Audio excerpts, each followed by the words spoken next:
Welcome to Deutsch Liebe.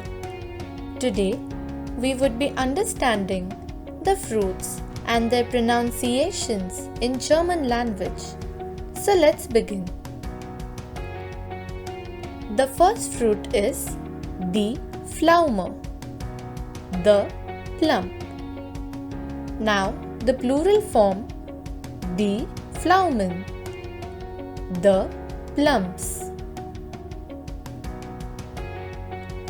The avocado, the avocado.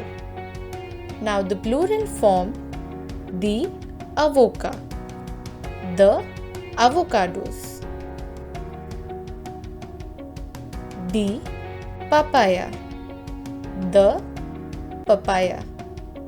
Now the plural form the papayas, the papayas.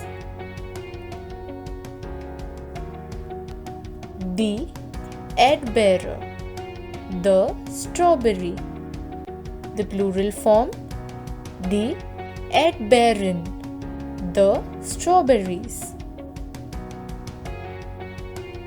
The KIWI, the kiwi. Now the plural form the kiwis, the kiwis.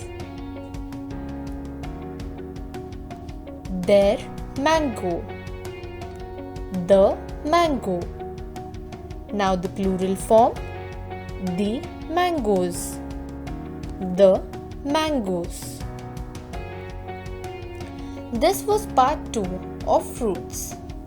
If you like this video, do like, share and subscribe to Deutsch Liebe. Thank you so much for watching. Until next time, keep practicing.